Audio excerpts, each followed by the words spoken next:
Hey folks, yeah, getting ready to take a little ride here.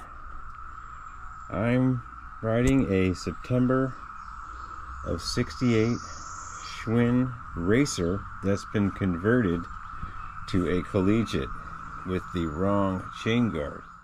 But most of the stuff that I converted it with is Schwinn.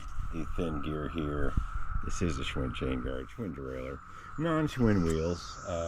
You know, sometimes when you do a conversion, you don't have all the Schwinn S5 goodies, but I did what I could, and we're about to take a ride here. You can see the wheel up there on the frame, the amount for it when it was a 3-speed. Yeah, I converted this bike from 3-speed racer to Collegiate. There should be a little wheel here, and a 3-speed shifter would go from here to where this bell is. There'd be a 3-speed shifter. I think you can even see a mark on the bars where it was. Anyway, I converted it to 5. All you really need to do that is this. You move the 3-speed piece from here down to here, and you move the wheel. And in this case, I used the whole 3-speed wheel from a different bike. And you take this wheel off, obviously, save it for another bike. And then you run the cable to this little piece to a derailleur of your choice. This just happens to be the correct derailleur. Wrong freewheel, wrong rim. Hey, get happy. You do what you can. This bike's all chipped up. So this is my go-to when I want a chain guard bike on the trail. I don't mind chipping that one up a little bit. I mean, it's not immaculate.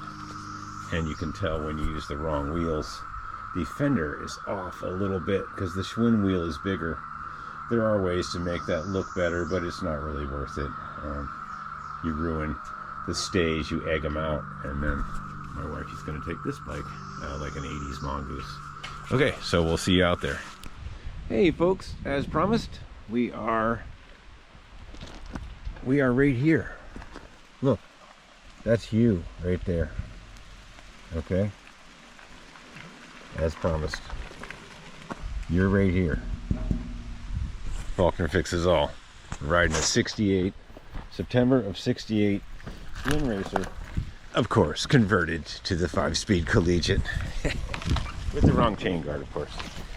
Okay, let's go. We got a bell. We got a wimpy little light that really isn't doing much. And we're now going to shift to 5th and go fast, because that's what we do. There we go. Okay, so this video should be in front of me working on the Aggie's Wolf bike, dry fitting the back fender on. We did quite well today. We drilled out some Schwinn stuff, made some templates for the back fender because I don't want it riding under the back wheel nut. I just, for some reason, it just drives me bonkers. You know, my cheese will slide right off the cracker.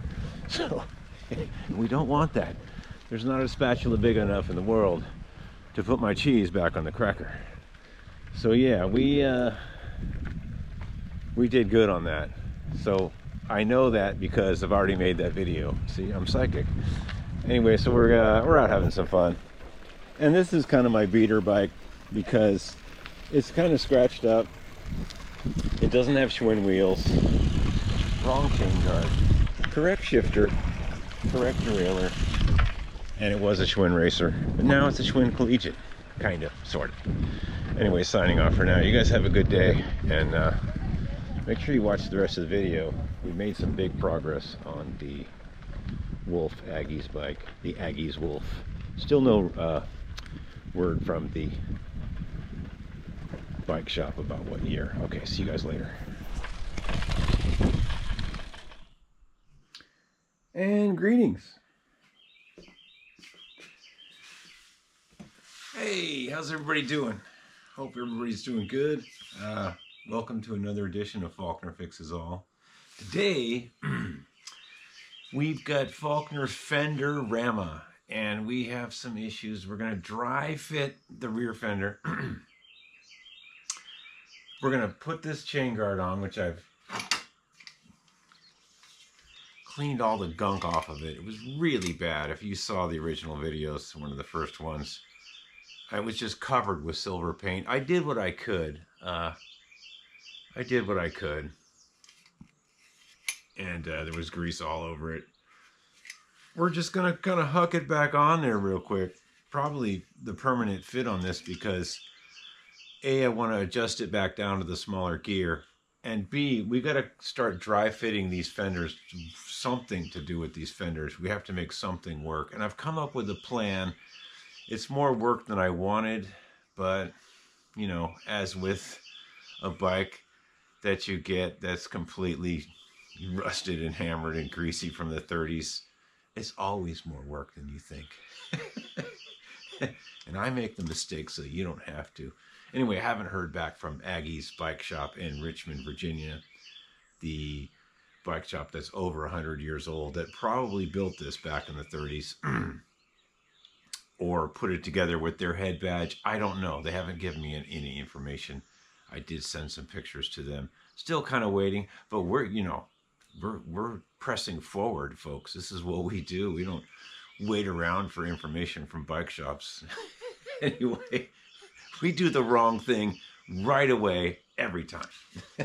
All right, so let's get you over here. This is what I got going on here. The best I could come up with is previously, just a few minutes ago, I saved you the boring details, but I took this girl's Catalina fender that's a Schwinn, and I drilled these out, and they're bent, yes, and they're not universal. You see there's only 2 holes, and there's 2 of them. That one's a little better, sprayed over with silver. Seems to be a theme, you know, people just sprayed stuff over with silver because that's what they did back in the day. I'm gonna shine up my bike with a silver spray can, yay! Okay. Okay, so this is the fender that came with it. I doubt it's the original one. I highly doubt it, but it's in decent shape. It's already kind of primed black, you know, for what we're going to do. We can sand it and spray it again. And it's got this little notch here for the chain guard. And that's important as well.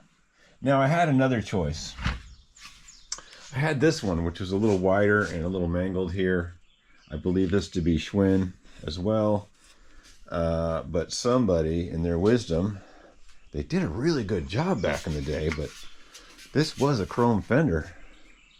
You can see the chrome there. And somebody used some model paint and just kind of fudged it up a little bit. Nice reflector, kind of odd little truck trailer reflector. I don't know what that is. Stimsonite, I think. Yeah, I'm not sure about that reflector. I think I've seen these on cars that hold the license plates on in the 40s. I'm not quite sure what's going on there. I think that's auto related. I'm not sure. Anyway, yeah, somebody sprayed over this. You can see the chrome, and they cut that. And that hole there is a little closer, but it's a little wider than I want. It's a really fat tire bike. It's got the dimple there. But somebody already sprayed over it, sprayed over the chrome. And I'm not going to do all that. I kind of like this just the way it is for some other bike. So that's a no. And this chrome S7 with the world's worst funky stays I've ever seen. That's a no. It's an S7 fender for S7 bikes. And it's been, I don't know what was going on there. When you drill a fender, folks, usually you drill it in the middle. I don't know what was happening there. But we'll save this. Looks like somebody cut that off a little bit too. I'll save that for Schwinn. It's a middleweight fender. Yeah, it's seen a lot. Maybe it's not a Schwinn. It might be a Huffy. I think this came on a 59 Huffy. That's a no. I'm not spraying over that. And this is a no. This is too much work. You can see all the dents there. So what we got is the fender that came with the bike. It's probably not original, but it came with it. And here's what we're going to do. We got these Schwinn stays, and they're wrong. Okay, everything's wrong here. But what we're going to do is we're going to test fit this to the bike, like right now. And I'll just kind of tell you what I'm going to do. We're not using these stays. I hate this style that goes underneath the rear wheel axle. We're just going to test fit this on here, like right now. Chop, chop, Sonny. And we're going to take these stays off. And we're going to hold the Schwinn stays up. And then we're going to cut a little cardboard thing, you'll see, and I'll make it out of metal.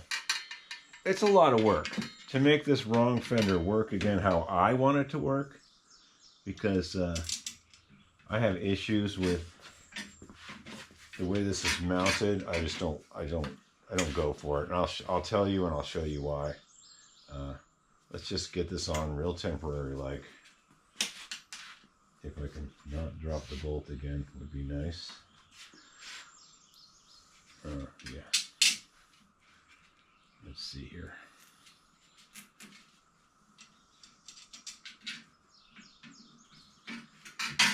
I know you guys are watching the back of my head now. Okay. Okay, we're trying to get it here.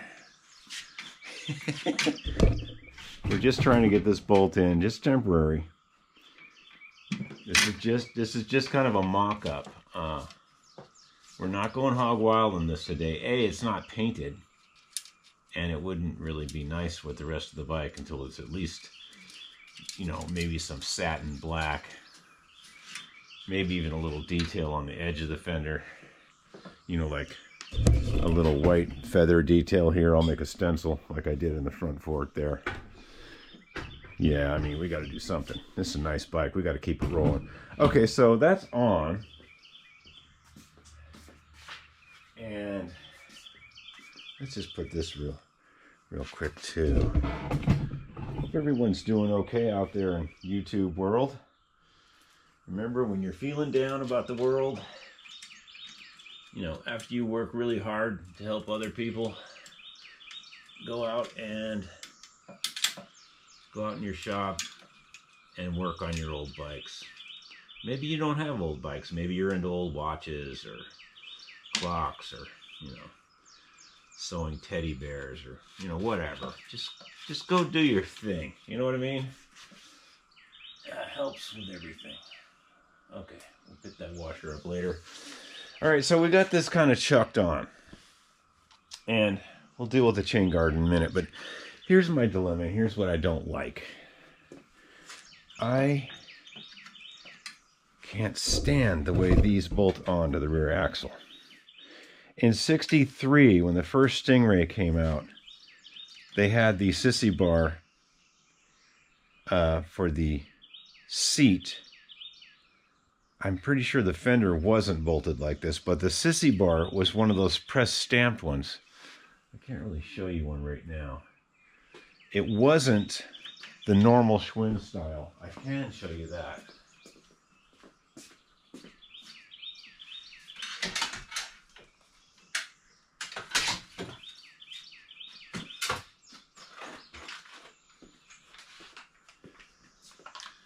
Yeah, when I know I'm getting off topic here, I'm starting to rant, but when the '63 Stingray came out, it didn't have this style. You see that goes in there, and that slides up, and it goes to a notch, a hole that's on the frame above where the axle bolts. They didn't have that. They had this flattened one with holes in it. Well, it didn't work out too good. They changed it right away, because what happened was, you know, some big kid got on your bike, did a wheelie, you went off a jump, you landed on the seat, and the seat post caused the whole wheel to shift. And then you're walking your bike home, you know, or you're dragging it on the back wheel. I've had these slip many times. I'm not exactly nice to older bikes. I really should be nicer, but you know, stuff happens. Anyway, every bike I've ever had where this was bolted to the rear wheel, you had to be really nice about stuff, and you had to make sure the washers were perfect. And then you're adjusting the wheel and the chain, and it's messing with this space here, you know, back and forth. You adjust the wheel and it makes the fender look goofy. Oh, I took a link out, I adjust the wheel in. Oh, it's the fender's rubbing on the tire here. So it's not ideal, and I don't like it. So what we're gonna do I'm going to take these off right now because I said so. And we'll probably save these bolts. I don't know what I'm going to use them on, but we'll use some different black rusty bolts and make it look right. Anyway, let's take these off and I'll show you what the skinny is. You're going to love it. I probably should have done this before, but these are pretty new and they should just come right off. Yeah, they will, because they're wrong. So yeah, if you get a chance, check your subscription. Make sure you're subscribed. It doesn't cost you anything, unless you want to pay. I do have the paid subscriptions now. You know, helps me buy a can of, you know, grease or something. But just double check, make sure you're subscribed. Sometimes the algorithm just kind of kicks you off. I don't know how that works, but maybe because you haven't been watching enough of my videos. Anyway, let's take that off. That's actually a pretty good fender bolt there. You might have reused this off the old fender, or off of something else. I'm sure it was riveted. But that's actually a bike bolt, a bike. That's actually an actual good one. All right, let's take this one off. And we'll save the bolts. I'll use them on something. Probably not on this bike, though. All right, so see these universal ones? We'll get to that in a minute. That's a problem also.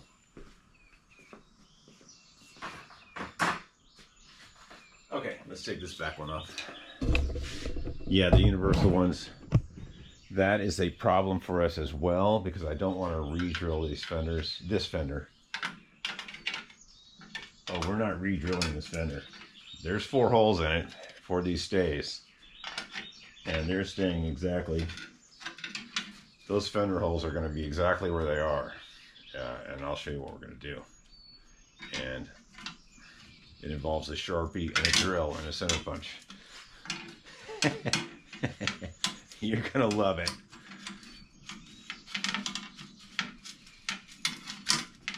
Scratching up my frame. Should have done this all before I touched the frame up. You know, all this should have been done. You know, you should have mocked up the bike before you did any of the cosmetics. But, yeah, you're careful, and it's not a show bike. It's just kind of a piece together 30s kind of thing. There's that. Come on now. Dude.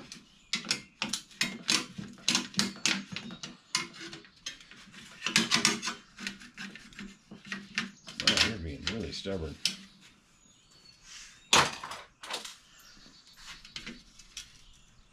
What is going on there? Oh, I see. It's just being, it's being naughty. There we go. All right, so let's get those other stays and I'll show you what's going on. Yeah, that's a universal. That's just some walled part. Let's see if it's stamped. Patent number 2130696. And it's not stamped. It must be walled though. I don't see where it's stamped. Huh. Strange, they put the patent number on it, but not the manufacturer. Probably because it was so cheap. Alright, so here's the skinny on this. Let's get a Sharpie.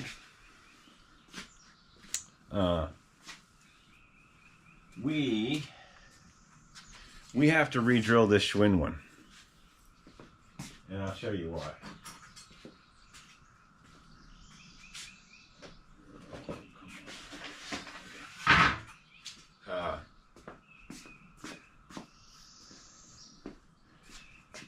This universal one, that's all good. You didn't have to re-drill these holes, see?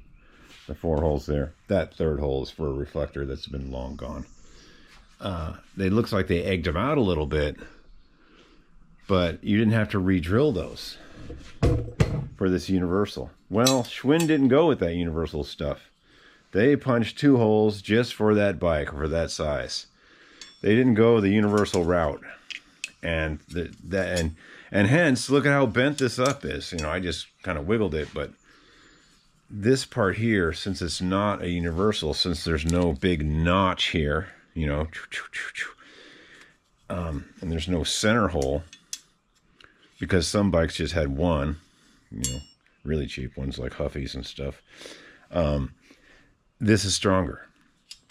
And you can see this shape has stood the test of time. Like, I just drilled it off that Fender. And this one is a little bigger and wonkier. And I'm hoping that this bend is correct on the Schwinn one. We're going to find out right now whether it's going to work or whether I'm putting those terrible ones back on. I just don't like that style, folks. Work with me here. Okay. Yeah, this fits really good. Okay. The fit, the curvature is good.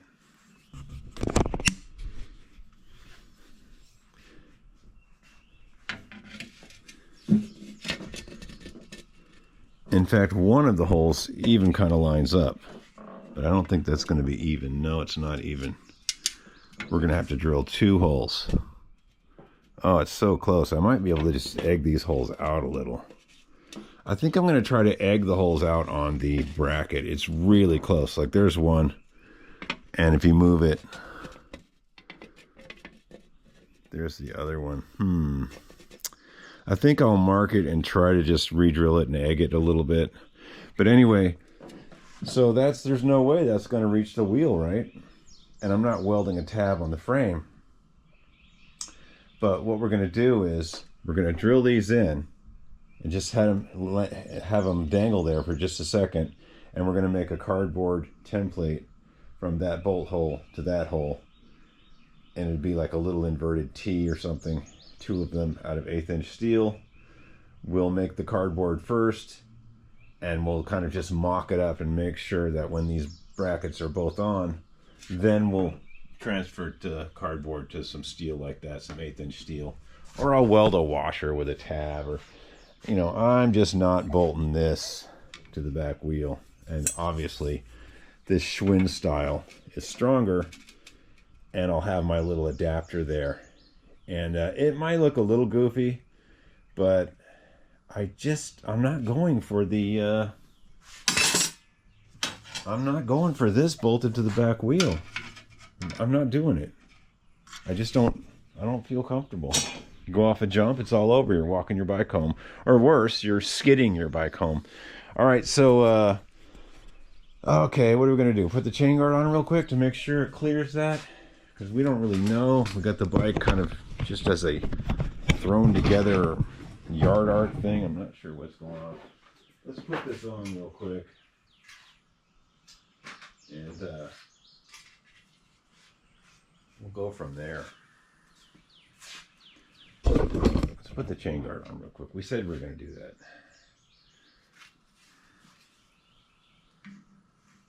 And with the smaller gear, we can adjust the chain guard down a little. You know, like, we'll probably have to go a little bit further down from where it was originally.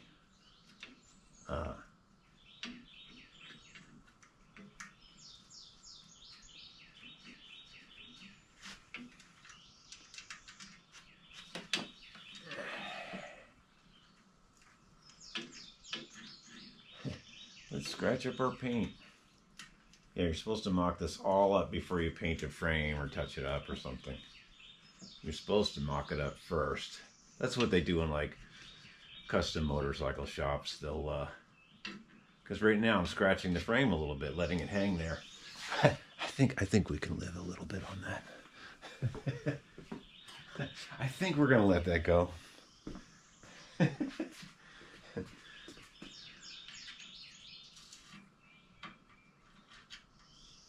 Yeah, if you're working on a show bike, you would mock everything up. All right, so let's get that piece, and then we're going to slide the whole thing. I think we're going to slide the whole thing this way because we've changed this gear. We've made it smaller. It may not matter too much. Let's just huck this on here real quick, and we'll see if we can scratch up the frame more. This is what we do. Okay, so this video should be on the tail end of another bike ride video. I think we're gonna go to, I mean, we're not going right now, but later today when it warms up, I think we're gonna bring some old bikes to the Arboretum Trail again. The Arboretum in Asheville is really cool. They have lots of, it's not just a tree, you know, I mean, it's named the Arboretum, but it has like trails that are graded and actually maintained. And it's kind of crowded on a nice day. There's lots of people with dogs and bikes. If you can deal with somebody with their 30-foot retractable leash and their dog that's not paying attention, you can deal with anything. Anyway, when you're riding around people with dogs, I love dogs. I have dogs. I don't have dogs on retractable leashes. They hear your bike bell, they turn around and they run across the road to get away from you. Okay, now you've got this 25-foot plastic coated metal cord that you're riding near. You got to be careful. When you see people with dogs, ring your bell, slow down. You don't know what that, you can't see if the dog's on a retractable leash. You just don't, maybe sometimes it's in front of them, you know, so retractable leashes and bikes, don't ask me why I know. Okay, so we've changed this gear and it looks a little odd now. You know, we've changed this and it's a little bit wonky. You know, it's a little, like it's not quite doing the curve thing here. It's only catching that. So, I mean, I think we're just going to go back a little bit, you know, like there, and try that. Or maybe we should go up more. I don't know. It actually looks better like that. I think we're just going to have to live with that. I'd rather have this curve here being curve-like than shoving it back and having it cover more. I think we're just going to let that be and maybe shove it down a little bit and just live with it. This chain guard was made for the bigger gear, which we're not using. So there are some concessions here. And I think we're just going to live with it, as they say. Plenty of room for the chain. That looks pretty good. And let's tighten up the back a little. And now we know that, yes, even though this fender, we weren't sure about it, it does have the correct bend there to clear the chain, clear the fender. So let's just put this on real quick. At least we did something today. Okay, that looks pretty good. We'll put the final tighten on that in a second. But we know it's going to clear this fender now. It did come with the bike, but I wasn't quite sure. Things were really wonky and loose and messed up. All right, so what I'm going to do is I'm going to re-drill these Schwinn ones. And I'll show you how to mark them, and then I'll probably shut you guys off and drill them. And then come back because, you know, that would be like an extra 30 minutes in the video. You know, you don't have all that time. You guys are going to lose patience. You guys are going to lose patience in about like 5 minutes anyway. All right, so we got these bent ones. We're going to straighten them. But for now, we're going to kind of jam these up in the fender and mark them. And then once they're up in there, we'll make the cardboard template. But I'll probably shut you guys off. See, we're getting that close. See how one hole is almost there. Where's that? Yeah, one hole is there. And if you look over here, not even close. So we're going to just kind of center it up and mark it. Man, I wish I could put you guys up like that. I need an assistant. Okay, we're going to center this up the best we can.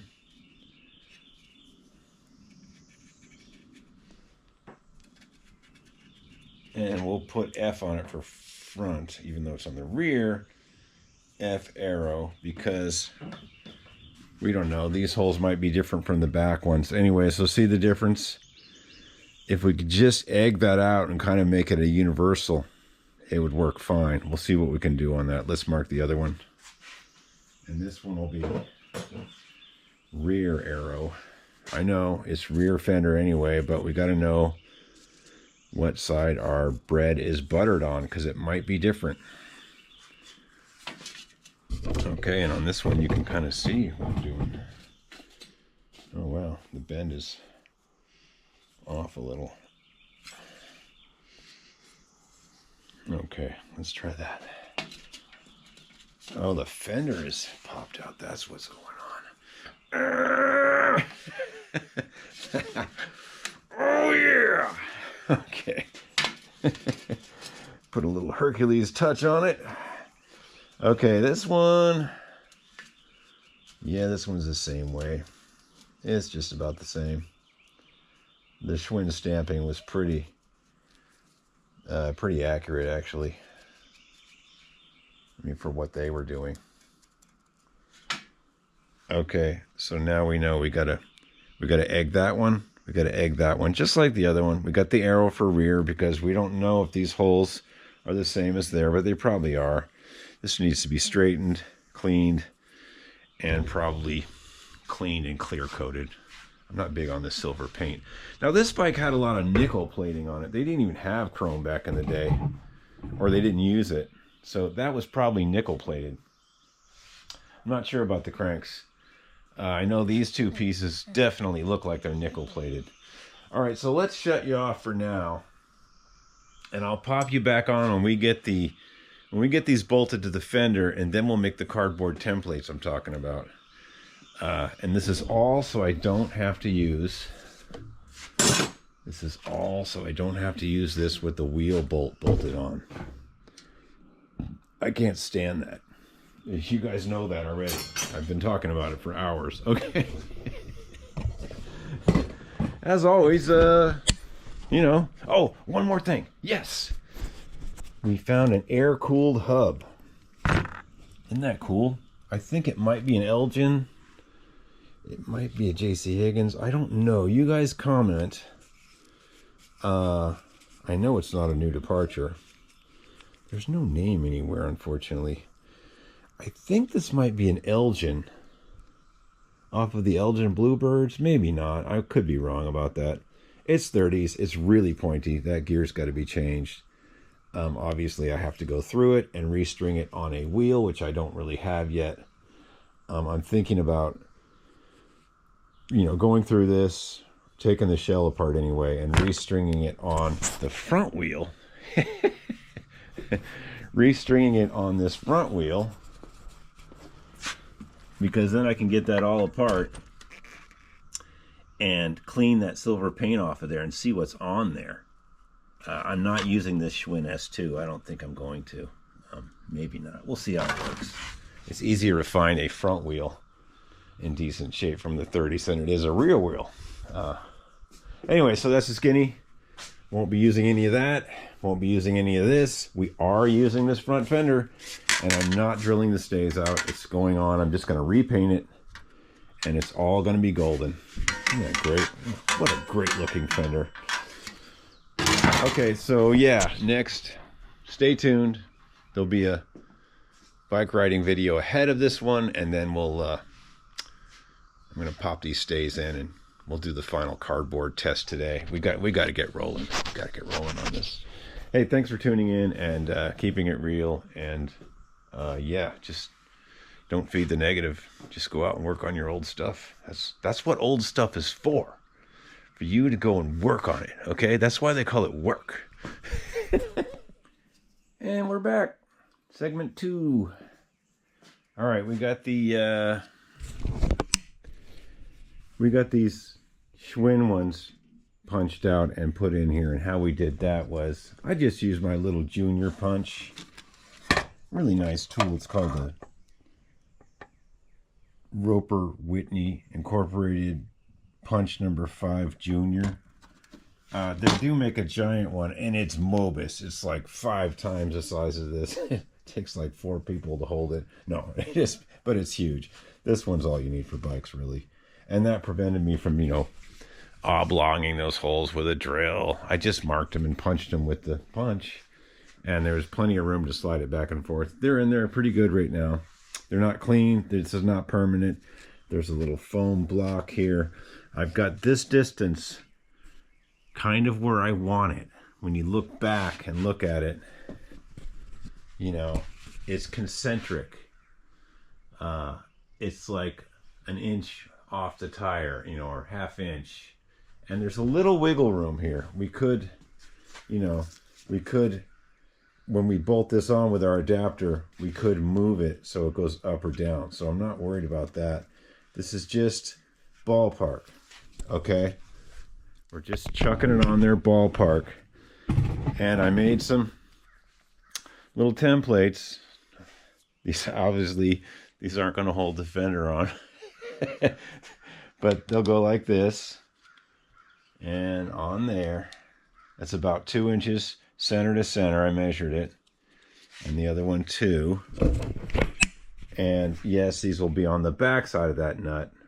And that's fine. I'll probably oblong this hole a little bit for adjustment as well. And then we can go like that. And, obviously it'll be on the back side of the nut. On the in between that big washer and the nut. And yeah, it'll be okay. It'll be painted black. I'll probably make it out of 1/8 inch steel. There's plenty of room on the old bikes. They gave you a lot of room for racks and stuff. And obviously the fender stays on 30s bikes did bolt to these sometimes. I'm not going that way. I'm making this out of steel. I left that a little long on the template because I didn't know how accurate I was going to be, and I wanted room to remark it. That's why I didn't cut that off on the red line.